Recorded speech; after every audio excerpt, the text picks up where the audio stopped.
Everybody say praise the Lord. Praise the Lord. Let us open our Bible on Isaiah 41 verse 10. Praise the Lord. Fear thou not, for I am with thee. Be not dismayed, for I am thy God. I will strengthen thee, yea, I will help thee. Yea, I will uphold thee with the right hand of my righteousness. Yes. Lagi tayong pinapalalahanan ng ating buhay na Diyos na huwag tayong matakot. Siya'y kasama natin. Huwag tayong manghina. Siya'y ating Diyos. Siya'y mag-i-strengthen, magpapalakas sa atin at tutulungan niya tayo. Oo, tayo'y alalayan niya sa kanyang kanang kamay ng kanyang katuwiran. Ano mang nakasaad sa Biblia na ipinangako ng Diyos sa kanino man, kay Israel man, kay Abraham man, o kanino mang mga lingkod ng Diyos. Walang kaibahan sa buhay natin. God is no respecter of person. Kahit ano pang gawin natin sa Biblia, from Genesis down to Revelation, kung ano yung mga sinasabi niya dito, mga pangako na mga mabubuti, mga pangako na ating magiging katagumpayan, pagtanggap ng kanyang mga pagpapala, kahit sinong mga tao dito na sinasalitaan niya, pinapangako niya. Ganon din ang kanyang sinasabi sa atin. He is the same yesterday, today, and forever. God is no respecter of person. Pero kailangan lang natin tularan yung kanilang paninindigan, yung kanilang pananampalataya, para the same din ang ating maangkin sa kanilang naangkin. Kaya nga, the testimonies of Jesus is the spirit of prophecies.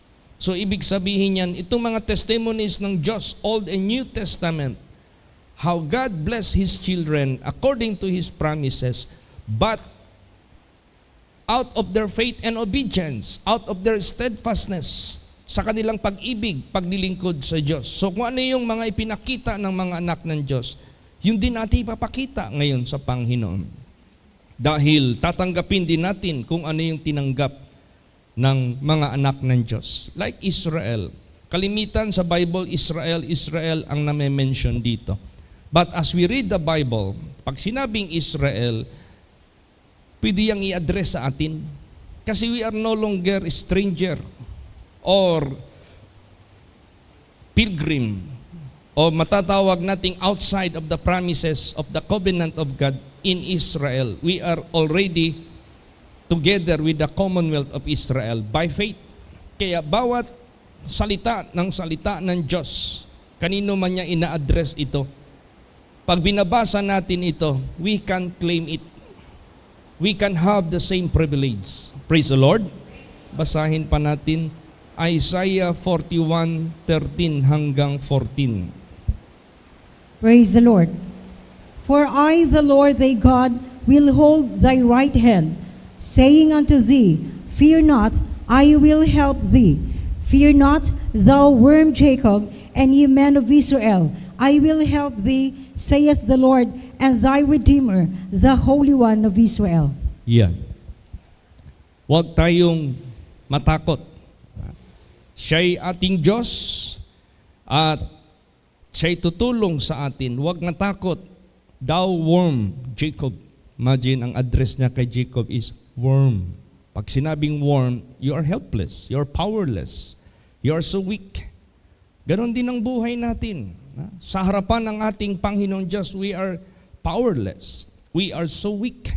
Pero dahil lang sa Diyos, kaya nating harapin anumang mga hamon sa buhay. Dahil lang sa Diyos na nandito sa atin, kaya tayong magtatagumpay laban sa anumang mga bagay na dapat nating pagtagumpayan. So, praise the Lord.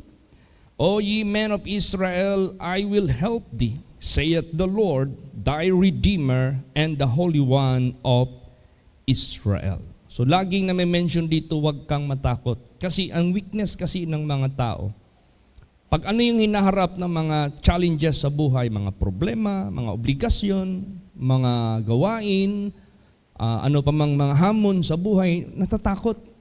Nagkakaroon ng anxiety, nagkakaroon ng tinatawag na yung bang trouble. Pero laging na-mention dito, how many verses na ang nabasa? Laging nagsasabi ang Diyos, be not afraid, nor be fearful. I am your God. I am with thee. I will help thee. I will deliver thee. I am your Savior, or I am your Redeemer. So ganun din sa buhay natin. Ano mang hinaharap natin sa sanglibutang ito, laging nag-e-echo ang tinig ng Diyos. Huwag kayong matakot, tutulungan ko kayo, kasama ko kayo. Ako ang Diyos ninyo. Napakasarap pag ganyan ang ating magiging sitwasyon sa harapan ng ating Panginoong Diyos. Alam mo, minsan, itong pagpakinig sa banal na salita ng Diyos, this is vital, necessary, important. Without this, we cannot survive. Like food. Every day we eat. Every morning we have breakfast. Every noon we have lunch. Every evening we have dinner. Binibilang ba natin yun? Hindi. Ini-skip ba natin yun? Hindi.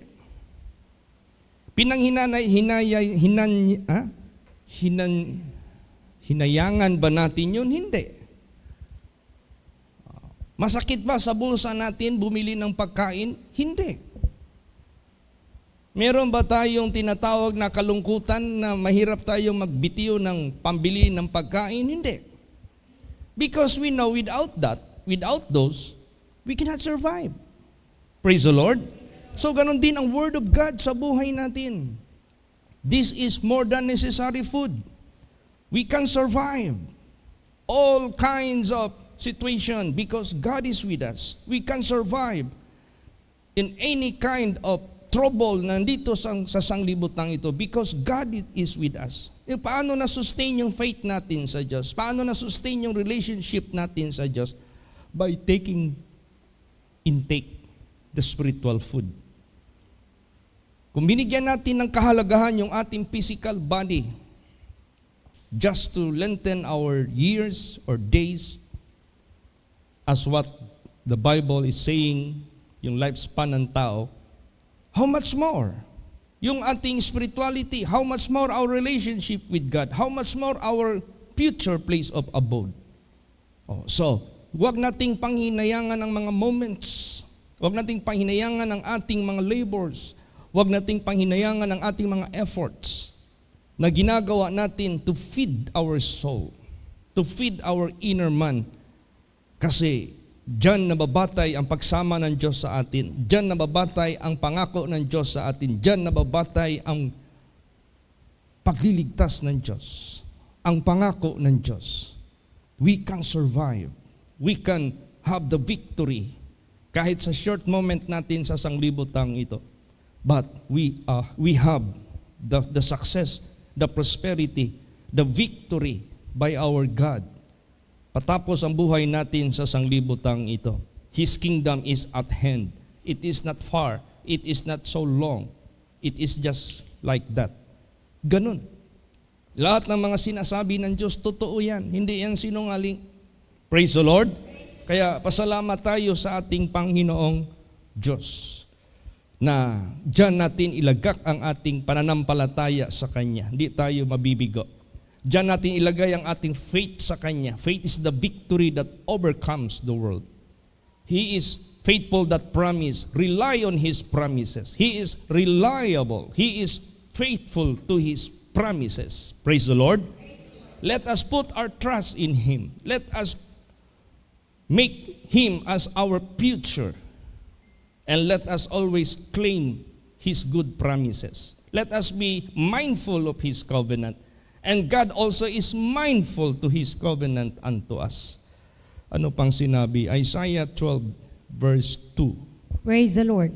Behold, God is my salvation. I will trust and not be afraid. For the Lord Jehovah is my strength and my song. He is also become my salvation. Yan. Behold, God is my salvation. I will trust and not be afraid, for the Lord Jehovah is my strength, and my song, He is also become my salvation. Imagine, Saan ka man ilagay ng Diyos sa sanglibutang ito, He is your strength.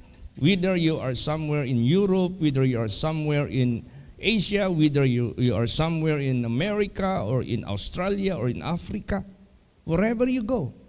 Tingnan mo yung mga sinasabi sa banal na salita ng Diyos. Wherever you go, I will be with you. Kaya this is yung ating relationship sa ating Panginoong Diyos. This is not only effective in our country. Our relationship with God, let us bring it anywhere of the world because His promises is effective any place of this world. And we need it. We trust in Him and He is faithful 100%. He will never fail us. People might fail, presidents might fail, kings might fail, but God never. See, gaano ka vital ang ating relationship with Him, that He is our God, He is our helper, He is our deliverer, He is our provider, He is our protector, He is our salvation, He is our everlasting strength. Napaka-importante yan. Kaya, to God be the glory. Let us therefore keep this status. Let us keep this matatawag nating ating magandang relasyon sa ating Panginoong Diyos. At saka, ang pagliligtas ng Diyos is so wide. Let us open our mind. Let us open our heart that God so loved the world, that He gave His only begotten Son, that whosoever believe in Him shall not perish, but shall have everlasting life. The privilege of the world is being opened. Bukas ito. Kaya yung message nung last night, hindi lang kami nag-live. Short message lang. Na kung saan, sa part of the body of Christ, marami yun eh. Apostles, prophets, teachers, helps, governments, then diversities of tongues. Yung mga references na binasa ko sa Bible, diversities of tongues represents many countries. Naalala niyo yung Pentecost Day, 120 of His apostles were filled by the Holy Spirit and each of them speak new tongue, speak different language. At yung mga nakarinig doon internationally, community, nandoon yung taga-Egypt, nandoon yung kung saan-saan pang countries ang na-mention doon. Kasi yung mga countries na-mention doon, mga old names. Siguro iba na yung mga names, para bang Miral, naging Bansalan. Pero Miral yan. Jajangas, naging Jensana. Tibalog, naging Santo Tomas. So dito sa Bible, these countries na na-mention dito, nag-exist yan hanggang ngayon. Tapos anong sabi nila? I heard the dialect, the language which he spoke in my own language, in my own country where I am being born. How come he could speak same with my language? He is not from my country. Because, alalahanin natin, lahat ng dialects, God made it during Tower of Babel. Kaya nagkalat ang tao sa mundong ito with so much languages, with so much dialects. Pero ang Diyos ang nagmamay-ari niyan. So kaya ang anak ng Diyos, hindi lang sa Israel. Ang pagliligtas ng Diyos, hindi lang sa Israel. God will take somewhere and gather them as being saved. Basahin natin. Isaiah 43 verse 5. Praise the Lord. Fear not, for I am with thee. I will bring thy seed from the east and gather thee from the west. Yes. East and west, that is separate. East and west, that is opposite direction. Gaano kalayo yan? But still, God can reach them, even though how far it is. Dami. So kung north to south, kung east to west, So lahat ng direksyon ng hangin sa sanglibutang ito, God has chosen people and He will gather them. Kaya nga sa rapture, nakasulat dyan na from the four winds of the earth, people will be gathering in the air, in heaven, in the sky. Those who were included sa first resurrection and those who are included sa rapture. So, yun, manggagaling lahat. O paano mangyari yun? If the gospel cannot reach them, hindi mangyayari. Because of the gospel of God, kaya nga last sign na ibibigay ng Diyos bago niya matapusin ang mundo.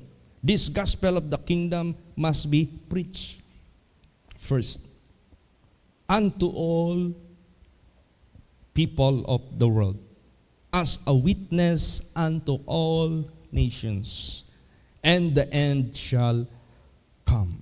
So, therefore, itong pangako ng Diyos sa atin, wherever you may be, wherever you will go, dala-dala natin yung ating relasyon na mabuti sa Diyos. Do not destroy it. Do not neglect it. Kahit saan ka magpunta sa buong mundong ito, kahit saan ka magtrabaho sa Pilipinas, bring God with you. Be faithful unto God. Be loyal unto God. And God promise, I will be with you. Do not afraid, nor be fearful. I am your helper. I am your protector. Kaya ganoon ang buhay natin. Kahit saan tayo sa sanglibutang ito. Praise the Lord. Tsaka kung ano yung pangako ng Diyos kay Abraham, wherever you may go, mangyayari yan sa buhay mo. As you walk by faith. Abraham walked by faith, having no map nor compass. But as God is leading him where to go, he went. Tayo sa buhay natin, before going anywhere, before doing anything, come to God. Let's pray. Let's talk to Him. Lord, I am your son or I am your daughter. I want to honor your name. I want to glorify you. Anong gusto mong ipagawa mo sa akin? I will never forget you. Wherever you may send me, wherever you may ask me what to do, I am yours. Sabihin ko sa inyo, pag ginawa natin yan, God is your victory. God is your success. God is your prosperity. Di ba na-mention yan sa Joshua chapter 1? Wherever you go, you might have good success. Wherever you go, you will prosper. As long, let this book of the law depart not from your mouth, that ye may perform what are written therein. Yeah, dala-dala natin ang relasyon natin sa Diyos. Saan man tayo pupunta? Praise the Lord. Huwag nating kalimutan. So ano yung pangako ng Diyos kay Abraham? That is also His promise to you. Basahin natin. Genesis 15 verse 1. Praise the Lord. After these things, the word of the Lord came unto Abram in a vision, saying, Fear not, Abram, I am thy shield and thy exceeding great reward. Yan. Fear not, Abraham, for I am your shield. Bakit? Abraham needs shield. Shield that is for protection. Shield that is for defense. So saan man tayo pupunta sa sanglibutang ito, there is always attack from the enemy. There is always war. And we do not wrestle against flesh and blood, but against principalities of rulers in darkness in high places. Let us be aware of that. Hindi tayo nakikibaka laban sa dugo at sa laman so that we might kill our fellow men. But we fight against principalities, against rulers of darkness in high places. So, kailangan marunong tayong to deal with these enemies. And only our God is our defense. Praise the Lord. Hindi pwede magpunta ka sa trabaho mo walang pagsubok.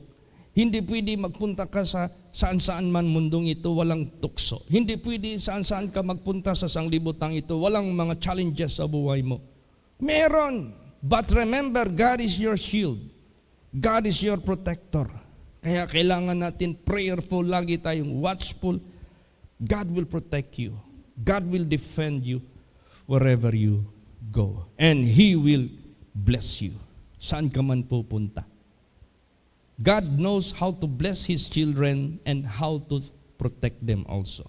Hindi ka i-bless ka ng Diyos, pabayaan ka lang nakawin ng kaaway yung blessing sa iyo. I-bless ka ng Diyos, hayaan lang mawala na lang sa iyo parang bula. No.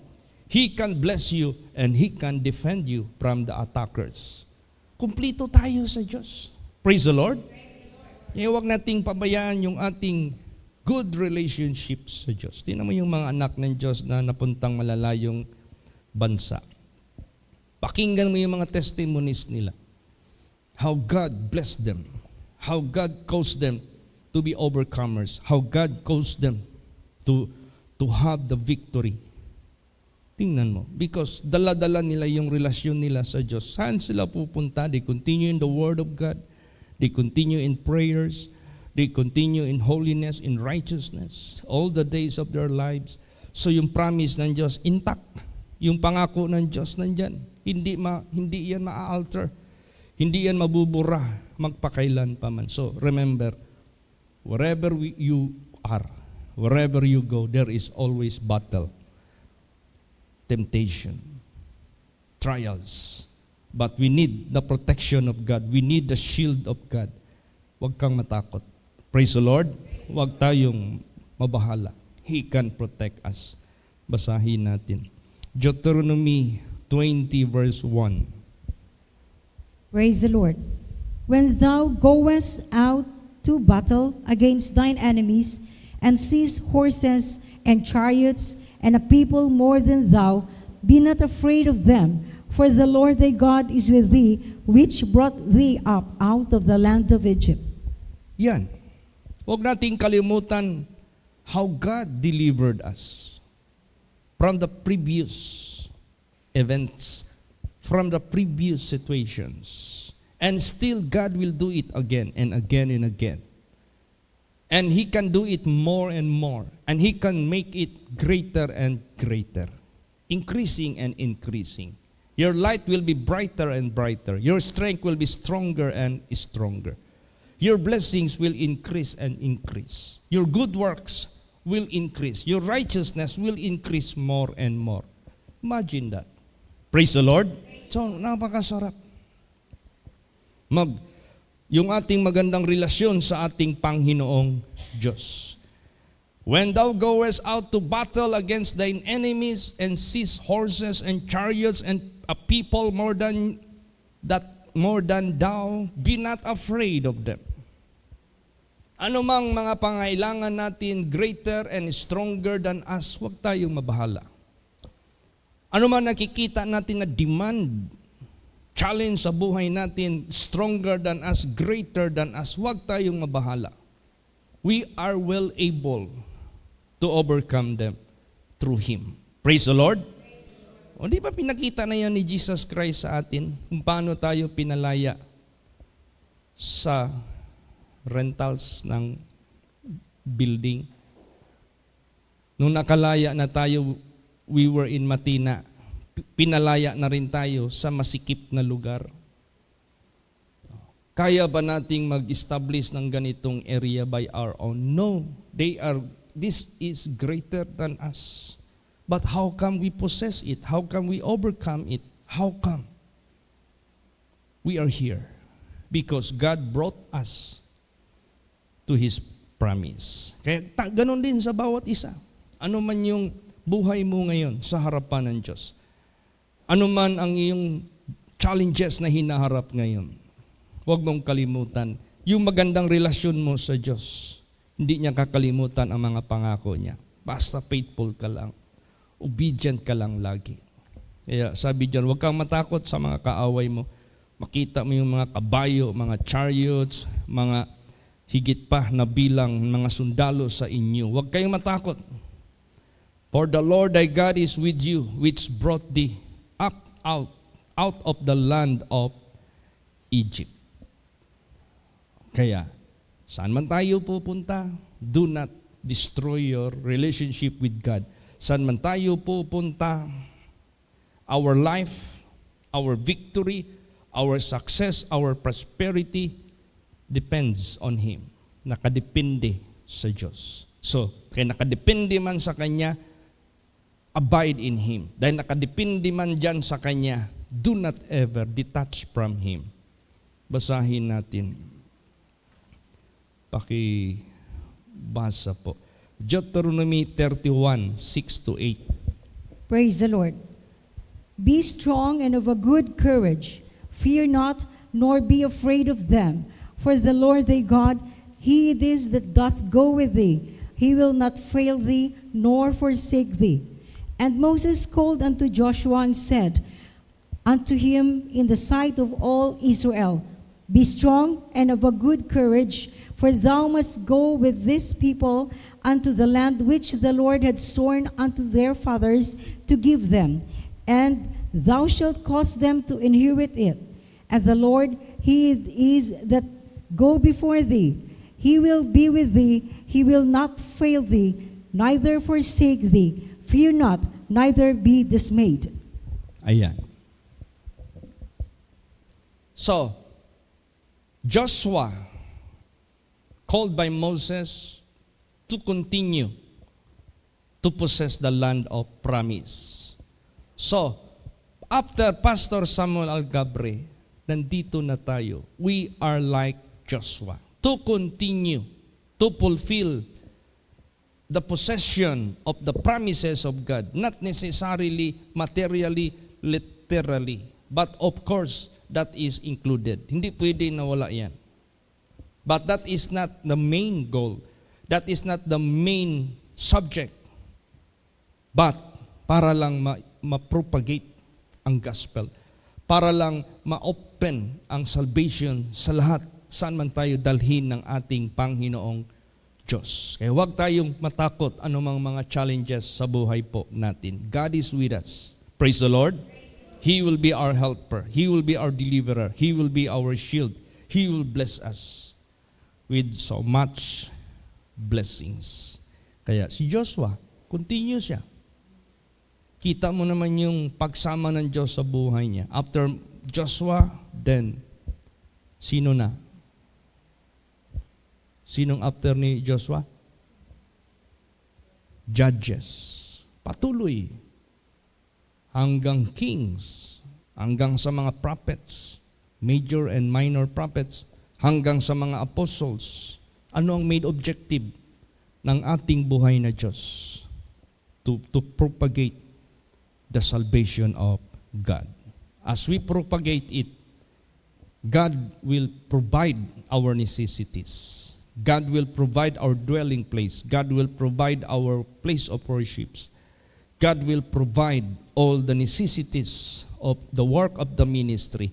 God will provide the necessities of people of God. Lahat tayo hindi pababayaan ng ating Panginoong Diyos. Remember this. Saan man niya dadalhin ang kanyang banal na dako? Posibleng madagdagan man ng mga churches sa ibang mga bansa sa future, hindi pababayaan ng Diyos. Mag-branch out man dito sa Pilipinas, hindi din pababayaan ng Diyos. Saan man pupunta ang mga anak ng Diyos? Saan man naroroon ang children of God? Hindi niya tayo pababayaan. Praise the Lord. Like Joshua, basahin natin. Joshua 1:9. Praise the Lord. Have not I commanded thee? Be strong and of a good courage. Be not afraid, neither be thou dismayed. For the Lord thy God is with thee, whithersoever thou goest. Yan. Be strong and of a good courage. Be not afraid, neither be thou dismayed. For the Lord thy God is with thee, whithersoever thou goest. Saan man niya dadalhin ang people of God? Basta manindigan lang ng buong puso. Unahin lang ang kaharian ng Diyos at ang kanyang katuwiran. Unahin lang ang magandang relasyon sa Diyos. Yan ang pinaka-importante sa lahat. Then the rest just will follow. Everything. Susunod lang yan. Darating lang yan sa mga anak ng Diyos. Naturally and also miraculously. Kaya Our God is not a temporary God. Our God is not seasonal. Our God is not on and off. Our God is eternal. Our God doesn't sleep. Our God never weary. Kaya, He is all the way, all the time, gising. 24 hours, 7 days a week. Lagi siyang magmamanman sa atin, magbabantay sa atin. Basta, pagbutihin lang natin, continue lang tayo. Do not neglect our good relationship with God. Do not neglect to be prayerful. Do not neglect to be obedient. Yan ang kabahagi na yan sa buhay natin for the assurance of our victory. Basahin pa natin. Deuteronomy 33:27 hanggang 29. Praise the Lord. The eternal God is thy refuge, and underneath are the everlasting arms. And he shall thrust out the enemy from before thee, and shall say, Destroy them. Israel then shall dwell in safety alone. The fountain of Jacob shall be upon a land of corn and wine. Also his heavens shall drop down dew. Happy art thou, O Israel, who is like unto thee, O people saved by the Lord, the shield of thy help, and who is the sword of thy excellency, and thine enemies shall be found liars unto thee, and thou shalt tread upon their high places. Ayan. Praise the Lord. Anong mangyayari sa kanilang mga enemies? They will become liars. Bakit? King Sennacherib, anong sabi niya? I will erase you from the map of the world as what I have done against my enemies. Naging liar siya. Siya yung na-erase sa buong mundong ito. His 185,000 soldiers were eradicated. And he himself become a liar, was defeated as well. Kaya, ganun sa buhay natin, lahat ng mga challenges sa buhay natin na nagmamatapang, nagmamalakas, nagmamagaling, that they will overcome us? No. We will overcome them. They will be liars unto us. Praise the Lord. Lahat ng mga challenges na hinaharap natin, idaing natin sa ating Panginoong Diyos. Bagamat it seems hindi natin kaya because they are stronger and greater than our capability or capacity, and yet dahil sa Diyos, we can overcome them. We can overcome them. We can defeat them. Meaning to say, they will not become greater, stronger, and will slave us forever and ever. But we will overcome them. Minsan, itong mga necessities natin, mag-arise. Huwag kang magmurmur, huwag kang mag-complain. Be thankful to God. Nilagayan ng Diyos sa buhay mo as a challenge para ma-overcome mo yan. Praise the Lord. Ganun po. Ano yung challenge sa buhay ko? I want more space for my accommodations. I need another building. O, di ba, unti-unting ginagrant ni Jesus. Ang dinidesire ko naman kay Jesus Christ, makabili tayo na mas malaki pa doon sa van. Ang hinahanap ko yung coaster. Kasi makapasok pa yan dito. Kasi inobserbahan ko yung truck na nag-deliver dito, forward. Inobserbahan ko talaga, nag-click ka agad sa isip ko, pwede pala tayo magbili ng coaster. Kasi minibus lang yun. Kasing laki lang, ang chassis nun, kasing laki lang ng forward. Nakapasok, naghatid ng materialis dyan sa bahay ni Brad Ipoy. Because, thank you. There was a time nakabili si Brad Pubs ng forward, dito niya winilding. Nakapasok. Iko, pwede. Kaya, ano man yung challenges greater than us, sadya yung nilagay ng Diyos sa harapan natin. Praise the Lord. And let us therefore claim His promise. Let us therefore remember Him. Kaya nga yung sinasabi ng Diyos, huwag kayo matakot, Israel. Kung paano ko kayo pinalaya sa Egypt, na hindi nyo kaya, pero nagawa nyo, dahil ako ang nag-bear by my wings. So ganun din sa inyo ngayon.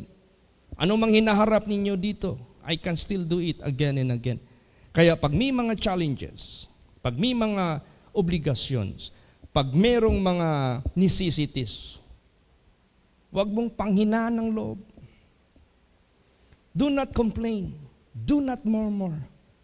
But let us go to Him. Lalo't na ngayon, prayer meeting, let us go to Him and kneel down in His presence. Lord, I got challenged in my ministry. I got challenged in my life. I got challenged in my work. I got challenged in my family. I got challenged in my clan. I got challenged in my life.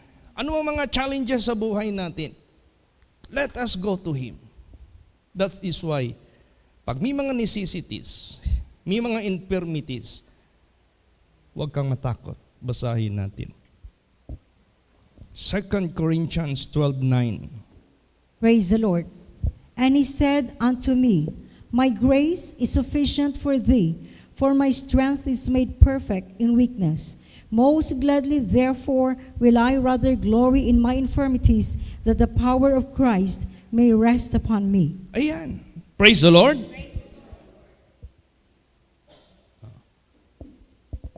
Nung nawala yung ban na puti dyan, kasi itatayo ko ng dyan, parsonage by God's grace. Ang naisip ko, greater vehicle. Walang mahirap sa Diyos. Let us go to Him. Praise the Lord. Increasing and increasing. With God, nothing is impossible. So, after that challenge, meron namang mga challenges na darating. Every challenge, every necessity, every infirmity physically, necessity materially, kahit anong pa man dyan, let us rather gladly be glad. Let us rather glory to God, because when I am weak, I am strong. Ibig sabihin yan, yung necessity mas greater, ikumpara sa iyo, you are weaker and they are greater. When you are weaker and they are greater than you, then the power of God will rest upon you so that you will become greater than them and you can overcome them. Praise the Lord. That was our experiences. I-experience natin yan sa buhay natin. Kaya, let's continue. Do not neglect the inner man to be always strong. Yan ang laging nire-remind ng Diyos sa atin. Dahil yan lang yung nakahawak sa atin para tayo magwagi sa lahat ng anggel ng buhay natin. He will be our shield. He will be our rewarder. So yung inner man, do not neglect. Always the priority. Always. Basahin natin. Ephesians 3:16. Praise the Lord. That He would grant you, according to the riches of His glory, to be strengthened with might by His Spirit in the inner man. Yan. Paano i-grant ng Diyos sa buhay mo? According to His riches of His glory, both here as well up there. Ang kanyang gagawin sa atin to be strengthened with might by His Spirit in the inner man. Papalakasin niya yung ating inner man, yung ating spirituality, to have access from God, to have good relationship with Him, to be counted as children of God. And if it is children of God, heirs of His good promises. Kaya, salamat tayo sa Diyos. He always give us wisdom, knowledge, and understanding. Kaya anong conclusion ni Paul when he experienced the calling of Jesus? When he say, yes, Jesus, I will follow you. When he say, Lord Jesus, use me wherever I go. So ano ang pinaka-summary, pinaka-conclusion sa kanyang buhay if we are to make it brief, yung i-shorten lang natin yung kanyang buhay.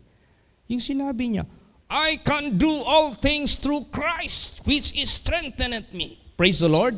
Di ba siya yung nagsabi, I rather give glory in my infirmities, because when I am weak, I am strong. O siya ang nagsalita niyan. He experienced it.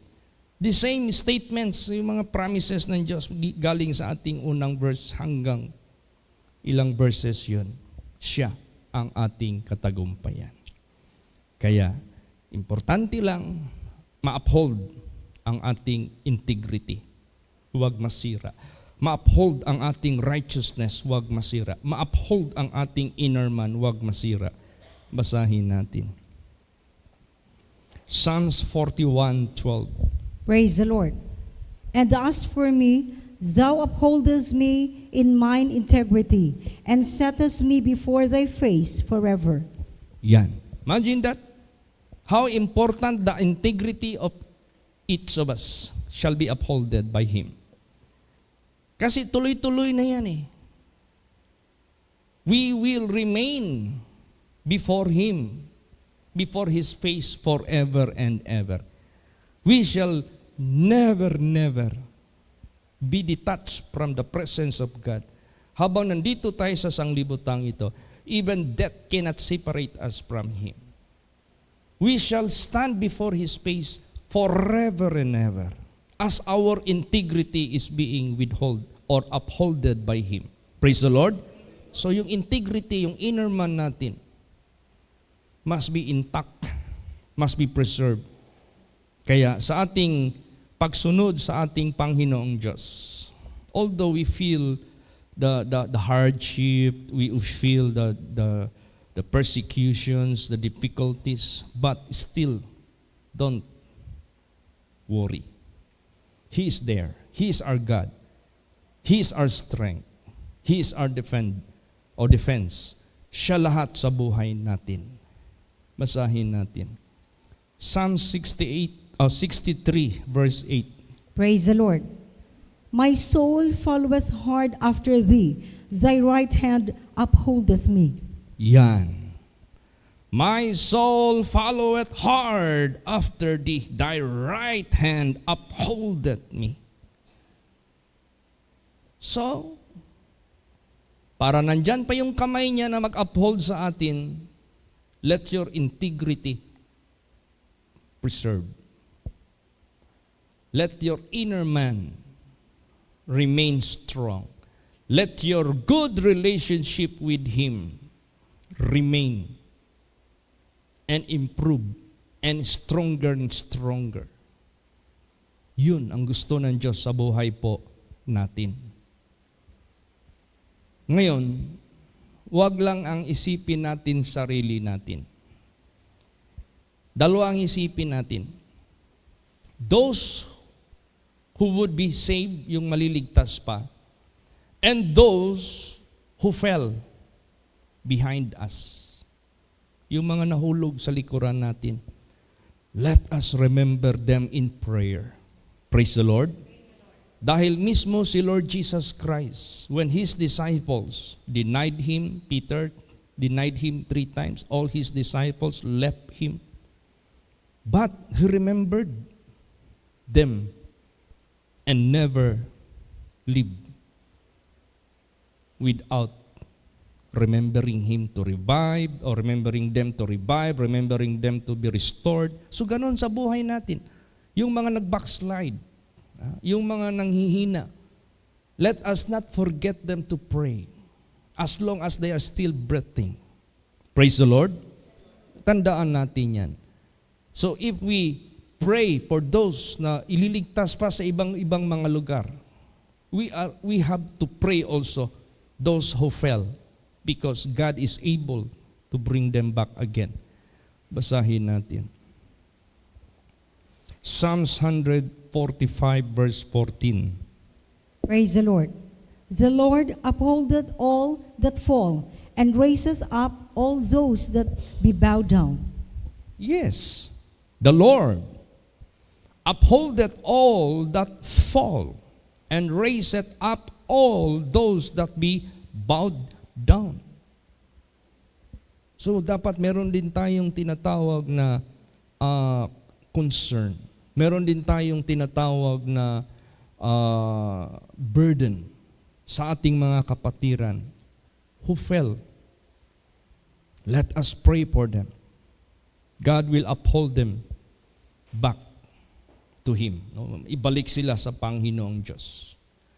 Kaya habang nag-journey tayo sa paglilingkod natin sa Diyos, we have victories, we have blessings, we have grants from Him, we have all the victories, victory to victory, kung ano-ano pang papagawa ng Diyos sa buhay natin. But in spite of that, let us remember them, our fellow who fell. Let's pray for them. Praise the Lord. Kasi marami pang gagawin ang Diyos na terrible things. Basahin natin. Last verse, Psalm 65 verse 5. Praise the Lord. By terrible things in righteousness wilt thou answer us, O God of our salvation, who art the confidence of all the ends of the earth, and of them that are afar off upon the sea. Yes, there are people which their confidence is in Him. He is the confidence of all them that are afar. Hindi lang tayo who are praying, who are receiving the answer, but there are people as far as to many places. God also is their confidence. Praise the Lord. So, ngayon, sa buhay natin, let us be part of those that will propagate His gospel so that there will be more and more will put their confidence in God. And God will be their salvation as well. Kaya, pasalamat tayo sa ating Panginoong Hesukristo. Let us bear in our mind na lagi nating alalahanin. Huwag tayong matakot anong challenges sa buhay. Sadyang nilagay ng Diyos yan sa buhay natin to make us able, to make us stronger, to make us more able na magwagi sa lahat na ito. Praise the Lord! Amen. Praise the Lord. Magsitayo po ang lahat.